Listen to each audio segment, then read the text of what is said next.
Assalamualaikum warahmatullahi wabarakatuh. Perkenalkan semuanya, nama saya Nisri Novel dengan NIM 081911733772 dari Program Studi Teknik Biomedis Universitas Airlangga Surabaya. Di sini saya akan menjelaskan mengenai mata kuliah medan elektromagnetik materi sebelum UTS.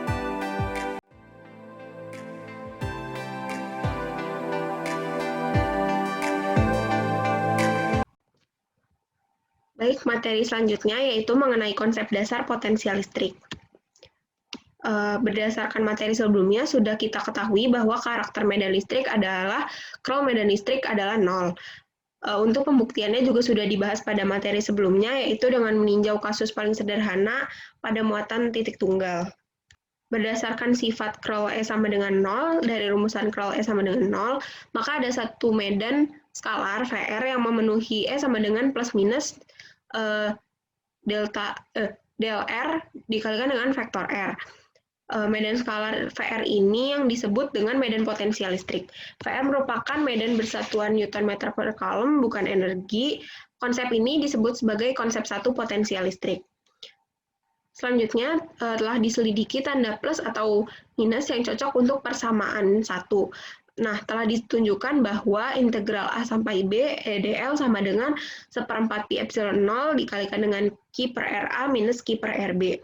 Secara umum berlaku bahwa integral garis medan listrik tidak bergantung pada lintasan integrasi. Karena integral A sampai B EDL tidak bergantung pada lintasan integrasi, maka fungsi VP dapat didefinisikan sebagai VRA sama dengan integral A sampai R, EDL sama dengan 1/4 pi epsilon 0 dikalikan dengan Q per RA. Jika ditetapkan R sama dengan, jika ditetapkan R-nya sama dengan tak hingga. Sehingga sampai sini kita mendapat dua rumus, yaitu VRA sama dengan minus integral dari R sampai A, dari EDL, dan VR sama dengan minus integral dari R besar ke R kecil dari E dikalikan DL. Nah, VR ini hanya bergantung pada posisi titik R. VR disebut sebagai potensial listrik, dan R besar adalah titik acuan standar yang ditetapkan. VR merupakan besaran relatif yang diukur berdasarkan satu titik referensi. Titik referensi biasanya adalah VR sama dengan 0. Memilih titik referensi selain R tidak akan mengubah medan listrik. Konsep ini disebut sebagai konsep dua potensial listrik. Beda potensial listrik antara dua titik A dan B dapat dituliskan sebagai VB minus VA.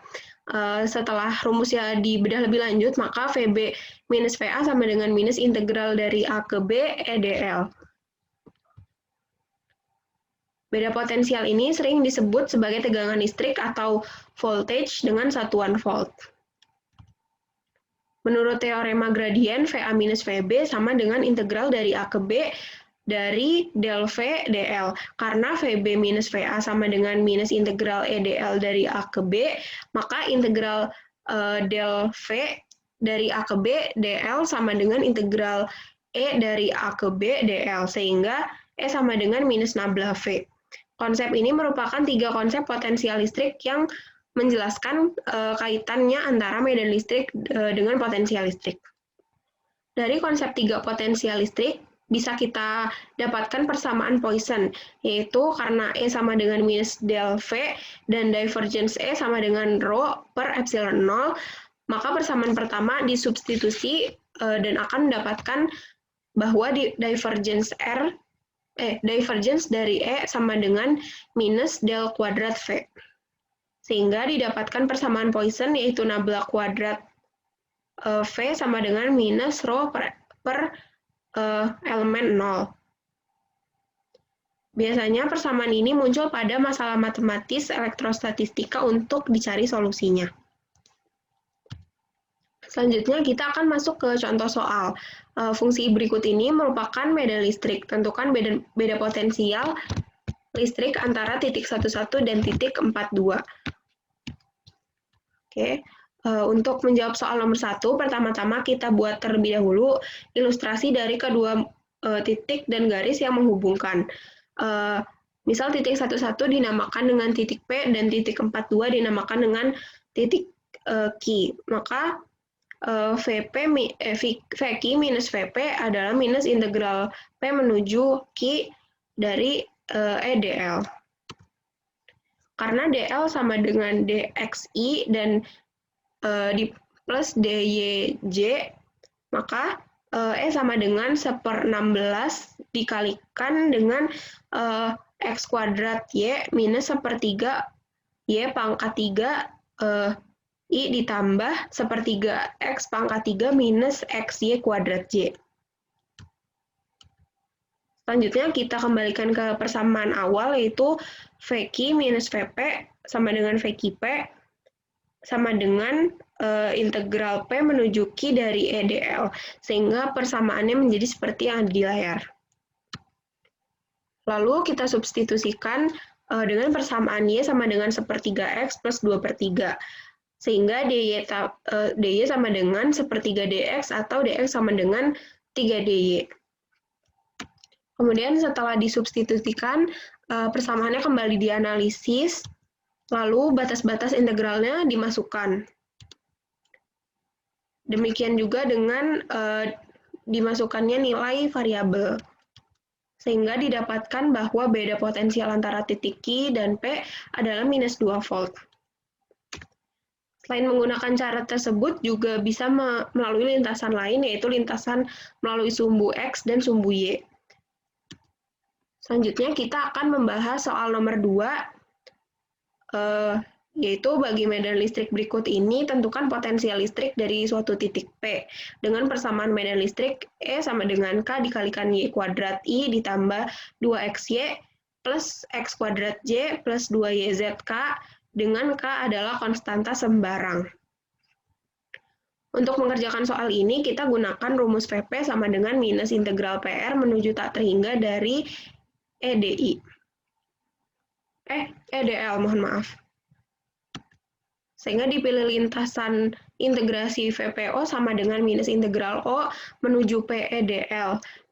Karena ada 3 lintasan, maka ada 3 integral yang harus dikerjakan dengan batas yang berbeda-beda. Untuk lintasan pertama digunakan batas Y sama dengan 0 dan Z sama dengan 0, untuk lintasan kedua Z sama dengan 0.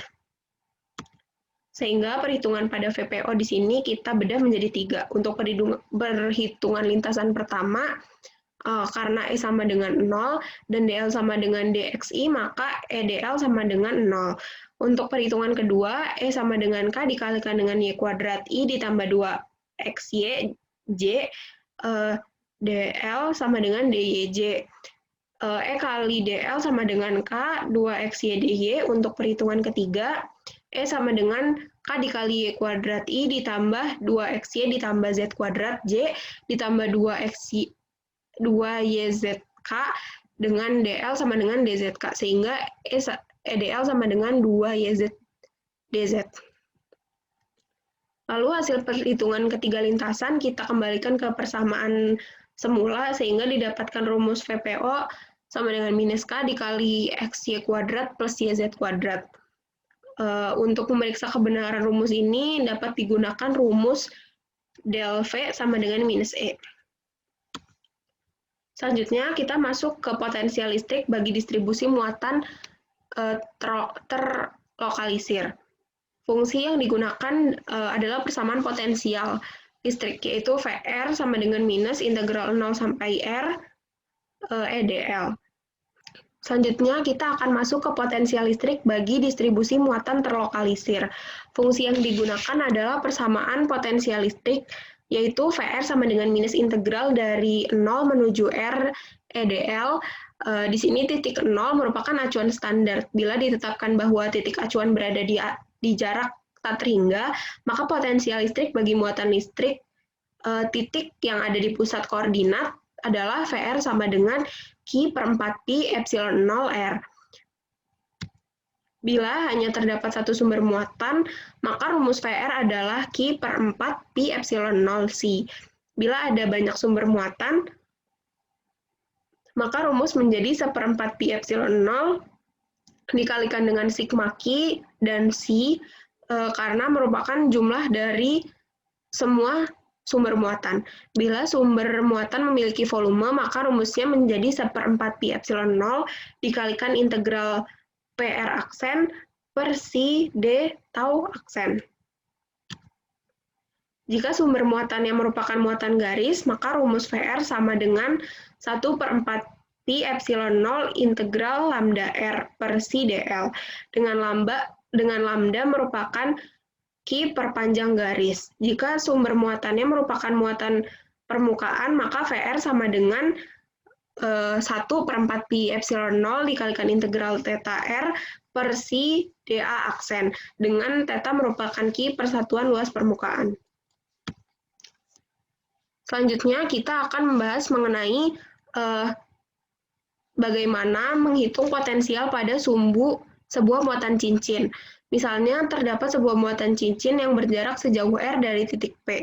Jika ditarik garis X dari tengah cincin ke cincin A ke titik sudut P, maka sudut antara X dengan R dinamakan dengan sudut theta, sehingga rumus awal V sama dengan 1/4 pi epsilon 0 integral dq per R menjadi 1/4 pi epsilon 0 dikalikan Q per akar X kuadrat A kuadrat. Kemudian dq disubstitusi menjadi 2pi ADA dan akar X kuadrat ditambahkan dengan A kuadrat diubah menjadi X kuadrat tambah A kuadrat pangkat 3/2. Setelah diproses lebih lanjut, maka rumus V adalah 2pi sigma per 4pi epsilon 0 dikali X kuadrat plus R kuadrat pangkat setengah min X. Sekarang kita akan lanjut membahas mengenai potensial oleh kulit bola bermuatan serba sama berjari-jari R. Misalkan pada titik P yang berjarak Z dari pusat bola, potensial listriknya dapat dihitung dengan VR sama dengan 1/4 pi epsilon 0 integral sigma per si dA aksen. Karena psi sama dengan R kuadrat plus Z kuadrat minus 2 RZ cos theta aksen, dan dA aksen sama dengan R kuadrat sin, maka substitusikan ke persamaan pertama menjadi VZ sama dengan theta per 4 pi epsilon 0 integral R kuadrat sin theta aksen D theta aksen D si aksen per akar R kuadrat tambah Z kuadrat minus 2 RZ cos theta aksen. Selanjutnya ini adalah pengolahan rumusnya. Di sini muncul variabel baru yaitu U. U di sini adalah R kuadrat ditambah Z kuadrat minus 2RZ cos theta aksen. Kemudian dilanjutkan pengolahan rumusnya seperti pada slide. Nah, di sini VZ adalah theta R per 2 kali Z epsilon 0 kali akar R plus Z kuadrat minus akar R min Z kuadrat. Ada beberapa catatan yang perlu kita perhatikan, yaitu akar dari X kuadrat adalah mutlak X dan akar dari R minus Z kuadrat adalah mutlak R minus Z kuadrat. Karena di luar kulit bola nilai Z lebih besar daripada dari besar sama dengan R, maka rumus menjadi theta R kuadrat per epsilon 0 Z.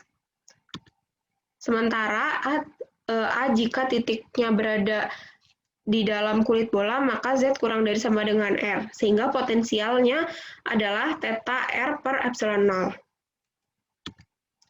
Nah, terakhir ada beberapa tips untuk mengingat rumus-rumus penting hukum Gauss, hukum Coulomb, yaitu dan juga persamaan Poisson, dan E sama dengan minus del per V. Terima kasih telah menyaksikan video ini, semoga bermanfaat. Apabila terdapat kekurangan dan kesalahan dalam video ini, saya memohon maaf. Terima kasih. Wassalamualaikum warahmatullahi wabarakatuh.